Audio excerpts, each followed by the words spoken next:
দাঁড়িয়ে আছি মায়ের মন্দিরের সামনে, যেখানে মানব কল্যাণে পূজা ও হোমযজ্ঞ করছেন তন্ত্র জ্যোতিষ গুরু আদিত্য শাস্ত্রী।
এসেছেন ওনার অগণিত ভক্ত, যেমন আসেন প্রতিদিন ওনার সান্নিধ্য পেতে, ওনার আশীর্বাদ লাভ করতে।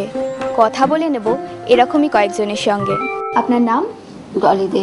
কোথা থেকে আসছেন? খড়পুর থেকে। কি সমস্যা নিয়ে এখানে এসেছিলেন? সাংসারিক সমস্যা নিয়ে। কি ধরনের সাংসারিক সমস্যা ছিল? কিছু গুপ্ত শত্রু আমার সংসারকে নষ্ট করে দিয়েছিল। তো আদিত্যদার কাছে আসার পর আমার সংসারটা শান্তি হয়েছে। আদিত্যদা আপনাকে কি যন্ত্রণ দিয়েছিলেন? মোহিনী যন্ত্রণ দিয়েছিলেন। মোহিনী যন্ত্রণ নেওয়ার পর শত্রুরা আর ক্ষতি করতে পারে না। এখন আমার ঘরটা খুবই শান্তি আছে। ধন্যবাদ। সন্তানের পড়াশোনা নিয়ে দুশ্চিন্তায় থাকেন অনেক বাবা মাই, ছুটে আসেন আদিত্য শাস্ত্রীর কাছে, ফিরে যান হাসি মুখে অভাবনীয় ফল নিয়ে। তৃপ্ত হন আদিত্যদা।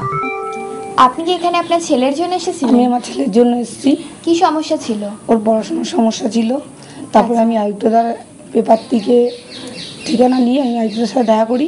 দেখা করার পর আদিত্যদা আমাকে সমস্ত কিছু ভেঙে বলে। আমার সেটাতে বিশ্বাস জেগেছে। বিশ্বাস জাগার পর উনি আমাকে কিছু জিনিস ধারণ করতে বলে, আমি ধারণ করি। তার থেকে আমার ছেলের সমস্যাটা অনেকটাই মিলেছে। আমি 3 মাসও যায়নি, মাস দেড়েকের ভিতরেই আমি ফলাফল পেয়ে গেছি। এখন ভালো, এখন পুরোপুরি ভালো, মানে 100-র মধ্যে 90% পুরোই ভালো। আচ্ছা, আমি চাই যাতে ভালো থাকুক, ও যাতে আরও ভালো হয়ে উঠুক। আচ্ছা, ধন্যবাদ। সন্তানের মঙ্গলের জন্য অনেক বাবা মাই আসেন আদিত্য শাস্ত্রীর কাছে, যেমন এসেছিলেন মহুয়া ঘোষ। আপনি কেন এসেছিলেন? কিছুদিন যাবৎ দেখছিলাম আমার মেয়ের পড়াশোনা নিয়ে আর কি অমনোযোগী হয়ে যাচ্ছিল। আচ্ছা। সেই জন্যে মানে আমিও করিয়ে ঠিক উঠতে পারছিলাম না, অধৈর্য হয়ে যাচ্ছিল। তো ওনার সন্ধান পেয়ে আমরা ওনার কাছে এসেছিলাম। তো উনি ওকে দেখে ওর সব কিছু বিচার করে ওকে সরস্বতী কবচ এবং পান্না ধারণ করতে দিয়েছিলেন। সরস্বতী কবচ? হ্যাঁ। তারপর থেকে আস্তে আস্তে, তক্ষুনি না কিন্তু ধীরে ধীরে এটা ফল দিতে শুরু করে। এখন মোটামুটি খুব ভালো জায়গাতেই রয়েছে। এখন ফল বলতে গেলে খুব ভালো। হ্যাঁ।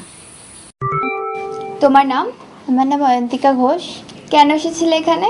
আমি যখন ক্লাস 8-এ পড়ছি তখন আমি আমার বাবার সাথে কাকুর কাছে আসি এবং সেই সময় পড়াশোনা করতাম, কিন্তু রেজাল্ট যখন বেরোতো ফলটা মনের মতো পেতাম না। আচ্ছা। তখন কাকু আমাকে মহাসরস্বতী যন্ত্রম দেন। মহাসরস্বতী যন্ত্রম দেন এবং আমি পড়াশোনায় উন্নতি করি। তখন আমার মাধ্যমিক পরীক্ষা ছিল সামনেই, তো সেখানে আমি ফার্স্ট ডিভিশন যাই, উচ্চ মাধ্যমিকেও ফার্স্ট ডিভিশন যাই এবং গ্র্যাজুয়েশনও ভালোভাবে পাশ করেছি এবছর। এখন আমি কাকুর দ্বারা উপকৃত হয়েছি এবং আমি এখন যে কাজই করি না কেন, যে কিছুতেই যেতে যাই না কেন, আমি কাকুর পরামর্শ নিয়েই সব কিছু করি।